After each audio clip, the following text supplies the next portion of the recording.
اعوذ باللہ من الشیطان الرجیم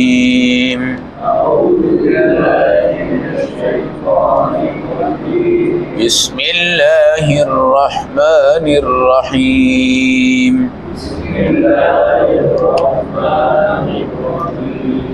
تلاوت کردہ آیات مبارکہ کا ترجمہ۔ فقد کذبوکم بما تقولون، اے مشرکو تمہارے معبودوں نے تو تمہیں جھٹلا دیا ہے۔ فما تستطيعون صرفا، اب تم نہ تو خود عذاب کو ٹال سکتے ہو، ولا نصرا، اور نہ تم کسی کی مدد سے عذاب کو ٹال سکتے ہو۔ ومن یظلم منکم، جو بھی ایسا شرک والا ظلم کرے گا تم میں سے، نذقہ عذابا کبیرا، تو ہم بڑا عذاب اس کو چکھائیں گے۔ وما ارسلنا قبلک من المرسلین، آپ سے پہلے جتنے رسول ہم نے بھیجے ہیں، الا انہم لیأکلون الطعام، بے شک وہ سب کھانا بھی کھاتے تھے، وَيَمْشُونَ فِي الْأَسْوَاقِ، اور بازاروں میں بھی چلتے تھے، وَجَعَلْنَا بَعْضَكُمْ لِبَعْضٍ فِتْنَةً، ہم نے تم میں سے بعض کو بعض کے لیے امتحان بنایا ہے۔ اتصبرون، کیا تم صبر کرو گے؟ وَكَانَ رَبُّكَ بَصِيرًا، اور آپ کا رب تو خوب دیکھنے والا ہے۔ آیت نمبر 19، 20، پارہ نمبر 18، سورۃ الفرقان۔ آپ گزشتہ آیات میں یہ پڑھتے آ رہے ہیں کہ جو ہم شرک کرتے ہیں اور کسی کو دوسرا تیسرا چوتھا خدا بناتے ہیں، میرا اللہ اس خدا کو سامنے لا کے کھڑا کر کے پوچھے گا، بھئی یہ لوگ تجھے خدا بناتے تھے، تو نے ان کو کہا تھا یا انہوں نے اپنی مرضی سے تجھے خدا بنایا تھا؟ گزشتہ آیات نے تو یہ بتایا، وہ تو انکار کر دے گا، جی میں نے تو ان کو کچھ بھی نہیں کہا۔ اب اللہ ان کو کہیں گے، ہاں بھائی تمہارے یہ خدا تو کہہ رہے ہیں کہ تم نے اپنی مرضی کی ہے، انہوں نے تمہیں نہیں کہا کہ ہمیں سجدہ کرو، لہذا تم جھوٹے ہو۔ تم کیا ہو؟ جھوٹے ہو۔ اور عجیب بات یہ ہے کہ انسان جب شرک پر اور منافقت پہ چلتا ہے نا، اس کی عقل سلب ہو جاتی ہے۔ آپ ہندوؤں کو دیکھ لیں کہ وہ گائے کا پیشاب پیتے ہیں،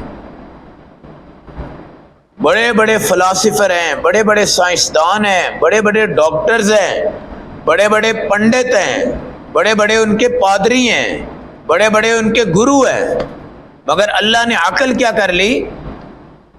سلب کر لی۔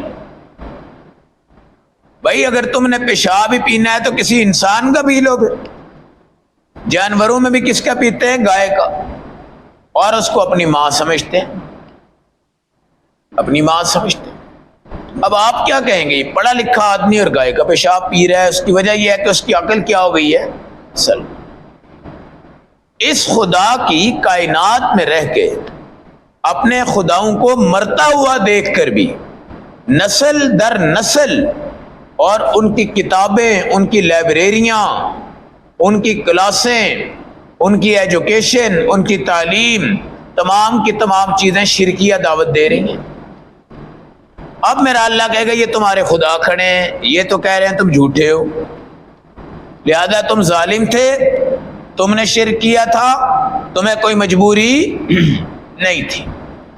اچھا آج بھی آپ دیکھیں جو لوگ شرک کرتے ہیں، کیا ان پہ کوئی تلوار ہے یا کوئی ڈنڈا ہے یا پیچھے سے کوئی دھکا مارتا ہے یا ان کے اوپر کوئی دھمکی ان کو لگاتا ہے؟ یہ جتنے درباروں کو مزاروں کو جا کے چومتے ہیں، سجدہ کرتے ہیں، کیا ان کے اوپر کوئی دباؤ ہے؟ کیا ان کو کسی نے قتل کی دھمکی دی ہے؟ کیا ان کو وہ مزار والا یہ دربار والا کہہ رہا ہے کہ تم مجھے خدا بنا دو، مجھے چوم لو؟ وہ تو بیچارہ مر گیا ہے، وہی قیامت کے دن کہے گا میری کیا مجال کہ میں خدا کے ہوتے ہوئے ان کو کہتا۔ اب میں آپ کو کئی دفعہ یہ مثالیں دیتا ہوں کہ حضرت علی حجویری رحمۃ اللہ علیہ یہ اتنے بڑے اولیاء اللہ ہیں کہ ہمارے ایشیا میں ایک مثال تھی، مگر جاہل طبقہ جو ہے نا، جاہل طبقہ، میں نے اپنی آنکھوں سے خود میں نے دیکھا ہے، یہ میں نے کوئی کہانی نہیں پڑھی، میں نے ان کی قبر کے ساتھ جو باہر کی سائڈ پہ سیڑھیاں ہیں، ان سیڑھیوں پر قبر کے بالکل جو نیچے دیوار ہے اس کو چوم کر دعا کر کے داتا دے دے پتر، داتا دے دے بچی، داتا دے دے فلاں، داتا دے دے فلاں، داتا دے دے فلاں. میں نے خود دیکھا ہے. کون سا کسی نے ان کو پابندی لگائی ہے؟ کس نے ان کو یہ قانون بتایا ہے؟ یہ کن سے ان کو جبر کیا ہے؟ لوگ آتے ہیں اپنی دلہن کو وہاں لے کے آتے ہیں، کہتے ہیں جناب یہاں پہ ننگے پاؤں جاؤ اور اپنا دوپٹہ بھی جہاں چھوڑ دو. کئی جگہ ایسے، کہیں دلہے اپنی پگڑیاں چھوڑ آتے ہیں. ہم گجرات میں ایک قبر پہ گئے تھے.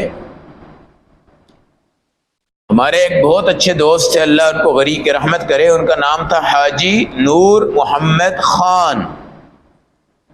حاجی بڑے دلچسپ آدمی تھے اور کتابوں سے ان کو بڑا لگاؤ تھا، مطالعے سے بڑا ان کو لگاؤ تھا. انہوں نے کہیں پڑھا کہ جناب گجرات میں ایک مزار ہے اور وہاں پہ حضرت آدم کے بیٹے کی قبر ہے، یہ لکھا ہوا تھا.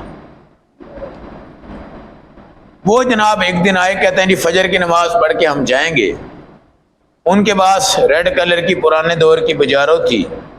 اپنے بیٹے کو لیا، مجھے لیا، میرے ساتھ 2-3 ساتھی اور تھے. ہم اس جگہ پہنچ گئے تو وہاں پہ ایک نابینا آدمی تھا جو اس پورے دربار کا مجاور تھا. تو ہم گئے، جتنا یہ مسجد کا حال ہے اور چوڑائی اور لمبائی، وہ شاید اس سے کوئی آدھا گنا زیادہ ہوگا. اوپر بڑی چھت، بیچ میں قبر. غالباً وہ قبر 60 فٹ ہے، 60 یا 70. اچھا، وہاں پہ تقریباً 300-400 دلوں کی پگڑیاں اور 200-300 دوپٹے جو دلہن کو ساڑی کے طور پہ دیتے. اس کی ویڈیو بھی بنی، مووی بنی، وہ آج بھی ان کے بچوں کے پاس موجود ہے. ہم نے اس قبر کا وزٹ کیا تو اس پہ لکھا ہوا تھا کمبیت ابن آدم، کمبیت ابن. حالانکہ تاریخ میں ایسا کوئی بیٹا حضرت آدم کے نام کا نہیں ہے. بہرحال ہم کوئی بدگمانی نہیں کرتے، یہ اللہ کا علم ہے. وہاں پہ جتنے علاقے میں شادیاں ہوتی ہیں نا، وہ سارے اپنی پگڑیاں وہاں چھوڑ جاتے ہیں اور اپنے دوپٹے وہاں چھوڑ جاتے ہیں. کہتے ہیں اس کے بغیر نکاح ہی نہیں ہوتا، اس کے بغیر شادی نہیں ہوتی، اس کے بغیر فلاح ہی نہیں ہوتا، اس کے بغیر یہ نہیں ہوتا، اس کے بغیر وہی نہیں ہوتا. یہ سب شرک ہے. اور آج میرا اللہ کہے گا اٹھاؤ ان کو، پوچھو بھائی تم نے کہا تھا ان کو؟ وہ کہیں گے جی ہم نے تو ان کو کچھ نہیں کہا، ہم نے تو ان کو کچھ نہیں کہا. اب اللہ کہیں گے نہ تم عذاب کو ٹال سکتے ہو، نہ کسی کو اپنا مددگار لا سکتے ہو، تم ظالم ہو. جو ظالم ہے وہ یہ نہیں ہے کہ تھپڑ مارنے سے بندہ ظالم ہوتا ہے یا قتل کرنے سے ظالم ہوتا ہے. ظالم اللہ کے نزدیک قاتل بھی ہے، ڈاکو بھی ہے، چور بھی ہے، تھپڑ مارنے والا بھی ہے، کسی کا حق کھانے والا بھی ہے، کسی کی زمین کو ہتھیانے والا بھی ہے. یہ سارے ظالم ہیں. مگر ظلم عظیم جو بڑا ظلم ہے وہ شرک ہے. کیا ہے؟ شرک. اور کوئی نبی ایسا نہیں ہے جو مشرک کی سفارش کر سکتا ہو. کسی نبی کو اختیار نہیں ہے، بالکل نہیں ہے. پھر وہ یہ کہتے تھے جناب یہ کیسا رسول ہے، یہ کیسا نبی ہے، یہ تو روٹی بھی کھاتے ہیں، یہ تو پانی بھی پیتے ہیں، یہ تو جوتے بھی پہنتے ہیں، یہ تو کنگھی بھی کرتے ہیں، یہ تو تیل بھی لگاتے ہیں، یہ تو سرما بھی لگاتے ہیں، یہ تو استنجا بھی کرتے ہیں، یہ تو بیت الخلاء میں بھی جاتے ہیں، یہ تو بازار میں بھی جاتے ہیں، یہ تو پنچایت میں بھی جاتے ہیں، یہ تو تجارت بھی کرتے ہیں، یہ تو بزنس میں کرتے ہیں. وہ کہتے تھے بھائی کسی فرشتے کو رسول ہونا چاہیے. کیا ہونا چاہیے؟ یا ایسے بندے کو ہونا چاہیے جو امیر ترین آدمی ہو، پوری دنیا سے خزانے کے اندر سب سے اونچا ہو. یہ ان کا اعتراض تھا. تو قرآن نے کہا آپ صلی اللہ علیہ وسلم ہو یا آپ سے پہلے تمام رسول ہوں، جتنے آئے تھے لَيَأْكُلُونَ الطَّعَامَ، وہ کھانا کھاتے تھے. اب کوئی بندہ کہہ جی جڑا مولوی ہے، امام ہے، روٹی نہ کھائے، جی پانی نہ پیے، بھی کوئی فرشتہ ہی ہونا چاہیے. اگر مولویوں کی روٹی کوئی بند کر دے تو مولوی مسلح پہ کوئی نہیں کھڑا ہوگا. وہ کہیں گے یہ فرشتوں کو ہی اتار لو بھائی. پھر تم کس کو اتار لو؟ تو بھائی یہ بھی اس طرح ہی کہتا تھا یار یہ رسول کس بات کے ہیں، وہی کپڑے ہیں، وہی جوتی ہے، وہی کھانا ہے، وہی روٹی ہے، وہی پانی ہے، وہی چلنا ہے، وہی بازار ہے، رسول کو کوئی خاص امتیازی مقام ملنا چاہیے۔ تو قرآن کہتا ہے یہ رسول پہ اعتراض کرتے ہو، تم اگر یہودی ہو تو موسیٰ علیہ السلام کو دیکھ لو، اگر تم عیسائی ہو تو عیسیٰ علیہ السلام کو دیکھ لو، اگر تم دوسرے حضرات ہو داؤد علیہ السلام کو دیکھ لو، اگر تم اور ہو حضرت ابراہیم کے ہو تو ان کے صحیفے دیکھ لو، حضرت آدم کی امت میں ان کے صحیفے دیکھ لو، کیا وہ کھاتے تھے کہ نہیں؟ حضرت آدم تو بھائی دانا کھانے کی وجہ سے ہی نیچے آئے تھے نا، پہلے پیغمبر نے نہ کھایا، اور قرآن نے ان کو کیا کہا ہے فَكُلَا مِنْهَا رَغَدًا حَيْثُ شِئْتُمَا، بھائی پیٹ بھر کے کھاؤ جہاں سے چاہو کھاؤ، وہ جنت کی بات ہے، وہ کیا ہے جنت کی بات ہے۔ مگر یہ کہا کہ ایک چیز نہیں کھانی، انہوں نے وہ بھی کھا لی، وہ الگ تفصیلات ہے کیوں کھائی کیا ہوا، بہرحال کھا لی۔ تو وہ بھی تو کھانے کی بنیاد پہ دنیا میں آئے، اور انبیاء سارے کے سارے کھانا کھاتے تھے، سارے کے سارے پانی پیتے تھے، سارے کے سارے کپڑے پہنتے تھے، یہ تو ان کا خاصہ ہے۔ میں نے اس لیے بتایا کہ نبی بشر ہیں، لیکن پوری کائنات کے بشر سے آپ کا درجہ سب سے اونچا ہے، اور باطنی طور پہ آپ نور ہیں، اور آپ کا نور کا درجہ جو ہے نا وہ جبرائیل سے بھی اونچا ہے۔ اس سے اونچا ہے؟ حاجی مدر صاحب کی سوچن دے رہے تھے۔ اچھا یہ جو حالت ہوتی ہے نا، یہ حالت جس طرح یہ مدر بیٹھا ہوا ہے، بیٹھ ایسے بیٹھ، سمجھانا ہے کچھ مسئلہ، بھائی کوئی مسئلہ سمجھانا ہے، ایسے بیٹھو جیسے پہلے بیٹھے ہوئے تھے، نہیں ایسے بیٹھو بھائی خلیل اس کو بٹھاؤ جیسے یہ پہلے بیٹھا ہوا تھا، ہاں ایسے بیٹھو جیسے خلیل بیٹھا ہوا ہے، ایسے بیٹھو، ایسے۔ اس کو کہتے ہیں حالت احتباء۔ کیا کہتے ہیں اس کو؟ حالت احتباء۔ نبی پاک کے صحابہ پہلے ایسے بیٹھتے تھے، یہ ہوتی حالت احتباء۔ یہ اس کے اندر بعض دفعہ نبی کریم صلی اللہ علیہ وسلم نے منع فرمایا، کیونکہ بندہ اگر ایسے بیٹھا ہوتا ہے نا تو اس کو نیند بھی آ جاتی ہے۔ کیا آ جاتی ہے؟ اور دوسری بات یہ ہے کبھی کبھی بندے کی شرمگاہ کے ظاہر کے اوپر کچھ نہ کچھ نظر پڑ جاتی ہے، اس لیے تشہد کی حالت کو رکھا گیا۔ اب یہ مدر جو ہے احتباء کی حالت میں تھا، اور اس کے اوپر سکینہ نازل ہوا تھا، ایسے لگ رہا تھا جیسے آرام فرما رہے ہیں حاجی مدر صاحب، اس لیے میں نے اس کو کہا کہ یہ احتباء کی حالت جو ہے وہ غفلت میں حرام نہیں ہے، یہ حرام نہیں ہے، لیکن خلاف سنت ہے، خلاف صحابہ کرام جمعے میں اس طرح اکثر بیٹھ جاتے تھے۔ تو اکثر یہ گاؤں میں بھی ایسے ہی ہوتا ہے، لوگ ایسے ہی جمعے کو بیٹھے ہوتے ہیں، بعض سو رہے ہوتے ہیں، بعض کیا کر رہے ہوتے ہیں، اس طرح آپ صلی اللہ علیہ وسلم نے اس لیے اس سے ایک دفعہ منع فرما دیا تھا کہ اس سے تھوڑی سی سستی پیدا ہو جاتی ہے۔ کیا ہو جاتی ہے؟ تھوڑی سی سستی پیدا ہو جاتی ہے، اور اگر اونگ آئے نا تو بندہ گرتا بھی بڑا زبردست قسم کا اس میں۔ اب چوکڑی ماری ہے، بندہ یہاں پہ اونگ آ جائے، چلو یہاں سے آتے آتے کوئی جھٹکا لے کے سیدھا ہو جائے گا، اس کے اندر اس نے کہیں نہ کہیں جانا ضرور ہے۔ بہرحال حرام نہیں ہے، بہرحال افضل بھی نہیں ہے، حرام بھی نہیں ہے، افضل بھی نہیں ہے۔ تو عورتوں کو تقریباً ایسے بالکل نہیں بیٹھنا چاہیے، مردوں کے پاس گنجائش ہے وہ ایسے بیٹھ سکتے ہیں، لیکن پھر بھی حیا کا اونچا اور مقام جو ہے وہ ایسا نہیں ہے۔ تو رسولوں کا کھانا پینا ہے تو بھائی ہمارے لیے نمونہ ہے نا، ہے۔ ہم تو نبی کی سیرت پڑھ کے بھی عبدالرزاق صاحب 6 نان رگڑ جاندے ہیں۔ اگر یہ سیرت ہی نہ ہوتی ہمارے سامنے تو بھائی ہم نے کھاتے ہی رہنا تھا، پتہ نہیں کہاں تک ہم نے پہنچ جانا تھا۔ تو صبح کے ٹائم بادشاہ والا کھانا کھایا کرے، صبح ناشتے میں۔ لوگ ناشتے میں جناب ایک بریڈ پکڑی، ذرا سے 2 گھونٹ چائے کے لیے، اور جوتی پہن، لو جی میں جا رہا ہوں جی، خدا حافظ جی۔ اب جناب اس بندے نے 3-4 بجے تک کام کرنا ہے بیچارے نے، بعد میں کہتے ہیں میرے سر میں درد ہو گیا جناب، میرے ہاتھوں میں بڑی تکلیف ہو رہی ہے۔ انرجی پاور آپ کو صبح چاہیے، اس لیے اگر آپ 4 روٹیاں کھاتے ہیں نا تو 2.5 روٹیاں آپ نے صبح کھانی ہے بھائی، ایک روٹی اگر چاہیں تو آپ دوپہر کو کھائیں اور آدھی روٹی آپ رات کو کھائیں.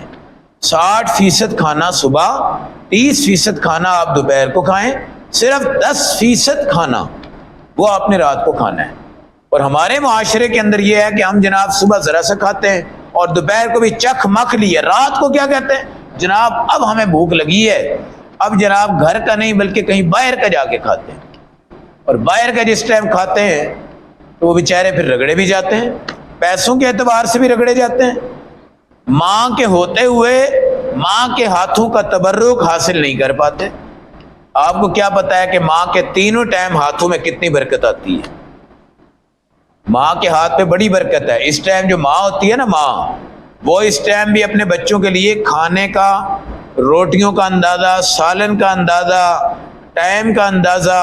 اگر 4-5 بچے ہیں تو اس کو یہ بھی پتہ ہے کہ میرے 2 بچے تو یہ کھا لیں گے، تیسرا بچہ تھوڑا سا موڈ بنائے گا، چوتھا بچہ بیچارہ ہو سکتا ہے ناراض ہو کے اٹھ جائے.